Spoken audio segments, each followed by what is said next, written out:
ABP news आपको रखे आगे।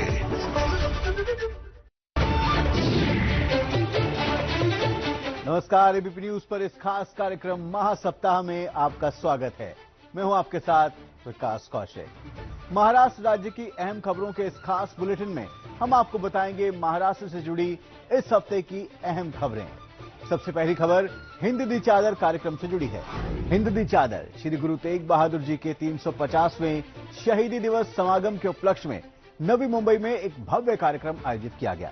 इस कार्यक्रम में केंद्रीय गृह मंत्री अमित शाह, मुख्यमंत्री देवेंद्र फडणवीस, उप मुख्यमंत्री एकनाथ शिंदे और उप मुख्यमंत्री सुनेत्रा पवार सहित अनेक हस्तियां उपस्थित रहीं। इस अवसर पर मुख्यमंत्री देवेंद्र फडणवीस ने कहा कि श्री गुरु तेग बहादुर साहिब जी के बलिदान की वजह से ही आज हम अपनी आस्था और धर्म की रक्षा कर पा रहे हैं। हम ये भी मानते हैं कि ये जो कार्यक्रम आज हम लोग यहां पर ले रहे हैं, इसके चलते उनकी याद हमेशा हमको आती रहे। इसीलिए इस नई मुंबई के परिसर में हम लोग एक अस्पताल बनाएंगे और उस अस्पताल का नाम हमारे 9वें गुरु तेग बहादुर साहिब जी के नाम से होगा।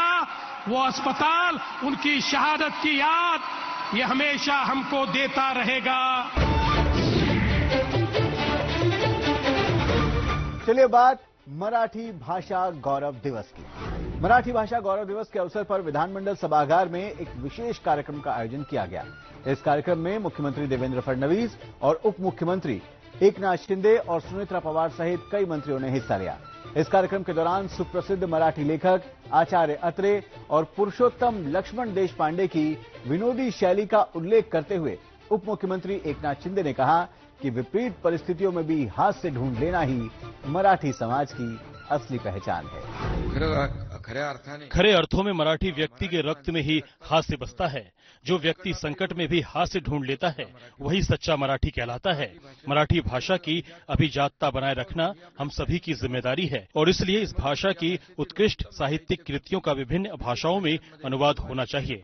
सबसे महत्वपूर्ण बात यह है कि व्यवहार की भाषा के रूप में मराठी का प्रयोग हमें सभी क्षेत्रों में प्रभावी ढंग से करना चाहिए। शासन अपने स्तर पर अवश्य प्रयास कर रहा है और इसलिए मराठी से प्रेम करने वाले सभी लोगों को भी ये जिम्मेदारी अपनी मानकर उसमें अपना अपना योगदान देना चाहिए। छोटे छोटे प्रयासों से ही सफलता का महासागर बनता है। मराठी का यही महासागर हमें मिलकर तैयार करना है। चलिए रुक करते हैं नासिक की ओर। नासिक में चौथे विश्व मराठी सम्मेलन का उद्घाटन मुख्यमंत्री देवेंद्र फडणवीस के हाथों संपन्न हुआ।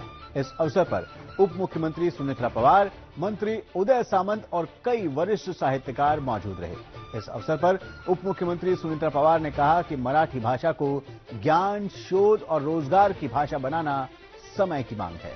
आपल्याला माहिती आहे की आजचं युग हे डिजिटल युग आहे।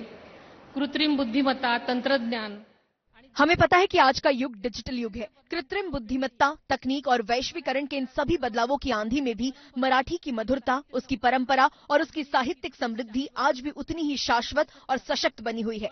लेकिन हमारी जिम्मेदारी अब और भी अधिक बड़ी हो गई है। मराठी केवल घर की भाषा या बोली तक सीमित न रहे, बल्कि ज्ञान, विज्ञान, अनुसंधान, उद्योग और तकनीक की भाषा बने, ऐसा हम सभी चाहते हैं। ज्ञान की भाषा होने के साथ साथ वो आजीविका की भाषा भी बने, यही हम सबकी सामूहिक भावना है। कविवर्य कुसुमाग्रज के साहित्य का अध्ययन करने के बाद ये विश्वास और दृढ़ हो जाता है कि भाषा ही मनुष्य के मन और उसकी पहचान का सच्चा परिचय होती है। अभ्यासानंतर भाषा हीच माणसांच्या मनाची ओळख आहे असल्याची खात्री आपल्याला पडते। और अब अगली खबर महाराष्ट्र एयरपोर्ट डेवलपमेंट अथॉरिटी की बैठक से जुड़ी है। मुख्यमंत्री देवेंद्र फडणवीस की अध्यक्षता में महाराष्ट्र एयरपोर्ट डेवलपमेंट अथॉरिटी के निदेशक मंडल की 93वीं बैठक विधानमंडल के समिति कक्ष में आयोजित की गई। बैठक में राज्य के विभिन्न हवाई अड्डों के विकास कार्यों को गति देने के निर्देश दिए गए हैं। एशिया के सबसे बड़े प्रस्तावित वाडवन बंदरगाह को सड़क, रेल और हवाई मार्ग से जोड़ने की दिशा में कदम उठाए जा रहे हैं। साथ ही वाडवन और विराट क्षेत्र में नए ग्रीनफील्ड एयरपोर्ट के लिए जमीन जल्द से जल्द चिन्हित करने के निर्देश भी दिए गए। प्राधिकरण की ओर से राज्य के 9 हवाई अड्डों के विकास कार्यों पर विस्तृत प्रस्तुति भी दी गई। और इसी के साथ अब वक्त हो गया है महासप्ताह में आपसे विदा लेने का। लेकिन देश और दुनिया की बाकी खबरों के लिए आप देखते रहिए एबीपी न्यूज। आपको रखे आगे।